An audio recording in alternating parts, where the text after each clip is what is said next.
17 duck, duck, goose. Okay. Arya blew her long bangs out of her eyes. In this scene, you have to wear this colander on your head and talk a lot about a baby we don't have. Noel frowned and brought his thumb to his pink, bow-shaped lips. Why do I have to wear a colander on my head, Finland? Because, Arya answered. It's an absurdist play. It's supposed to be, like, absurd gotcha. Noel grinned. It was Friday morning, and they were sitting on desks in English class. After yesterday's waiting for Godot disaster, Ezra's next assignment had been for them to break up into groups and write their own existentialist plays.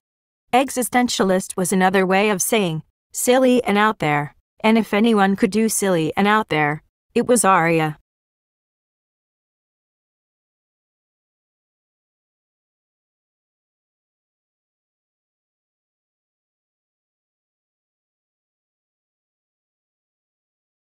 I know something really absurd we could do, Noel said.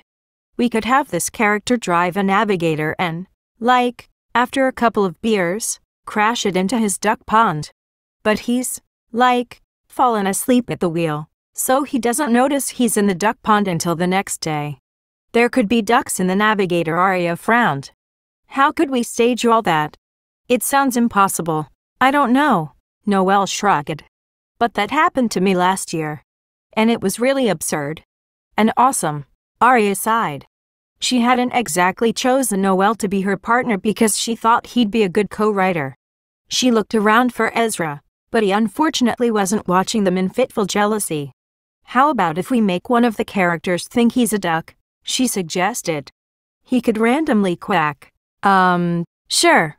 Noel wrote that down on a piece of lined paper with a knot-up monk blank pen. Hey! Maybe we could shoot this with my dad's Canon DV camera? And have this as a movie instead of a boring play. Arya paused.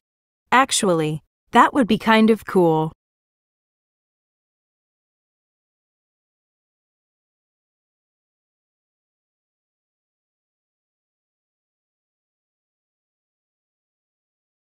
Noel smiled. Then we could keep the navigator scene, I guess. Arya wondered if the cons really had a spare navigator to crash. Probably. Noel nudged Mason Byers, who was paired up with James Freed. Dude, we're going to have a navigator in our play. And pyrotechnics. Wait. Pyrotechnics? Arya asked. Nice, Mason said. Arya clamped her lips shut. Honestly, she didn't have the energy for this. Last night, she hardly slept. Plagued by yesterday's cryptic text message, she'd spent half the night thinking and furiously knitting a purple hat with ear flaps. It was awful to think that someone knew not only about her and Ezra, but also about that stuff with her dad. What if this A person sent her mom messages next? What if they already had? Arya didn't want her mom to find out.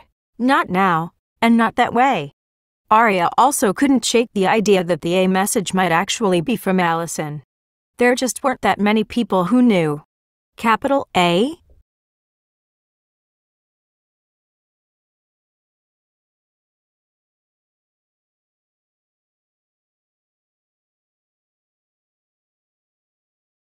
Few faculty members maybe, and Meredith knew, obviously. But they didn't know Arya. If the text was from Allison, that meant she was alive. Or, not. What if the texts were from Ollie's ghost? A ghost could have easily slid between the cracks of the women's bathroom at Snookers. And spirits from the dead sometimes contacted the living to make amends, right? It was like their final homework assignment before graduating to heaven. If Ollie needed to make amends, though, Arya could think of a more deserving candidate than her. Try Jenna. Arya put her hands over her eyes, blocking out the memory. Screw therapy that said you should face your demons. She tried to block out the Jenna thing as much as she tried to block out her dad and Meredith. Arya sighed. At times like this, she wished she hadn't drifted from her old friends. Like Hannah, a few desks over. If only Arya could walk up to Hannah and talk to her about this, ask her questions about Ollie. But time really changed people. She wondered if it would be easier to talk to Spencer or Emily instead. Hey there. Arya straightened up. Ezra was standing in front of her desk. Hi. she squeaked.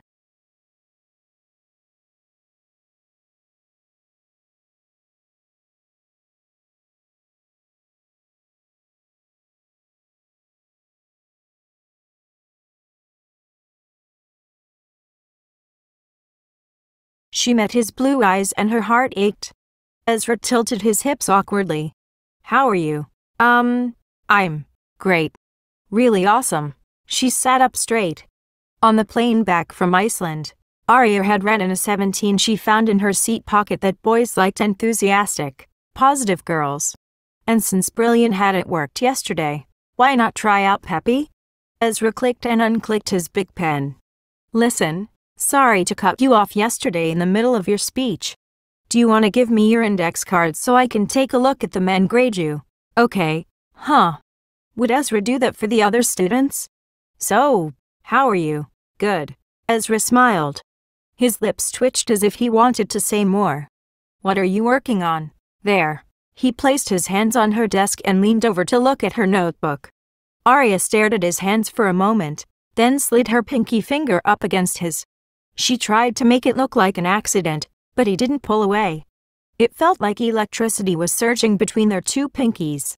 Mr. Fitz, Devon Arliss's hand shot up in the back row. I have a question.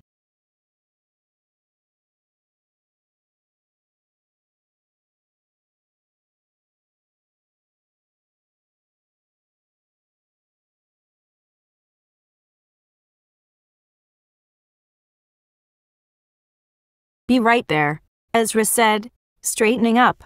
Arya put the pinky finger that had touched Ezra's into her mouth. She watched him for a few seconds, thinking he might come back to her, but he didn't. Well then, back to Plan J, for jealous. She turned to Noelle. I think our movie should have a sex scene in it. She said it really loud, but Ezra was still bent over Devon's desk. Awesome, Noelle said. Does the guy who thinks he's a duck get some? Yep. With a woman who kisses like a goose, Noelle laughed. How does a goose kiss? Arya turned toward Devon's desk. Ezra was facing them now. Good. Like this. She leaned over and smacked Noelle on the cheek with her lips. Surprisingly, Noelle smelled pretty good. Like Kiehl's Blue Eagle shaving cream. Nice, Noelle whispered.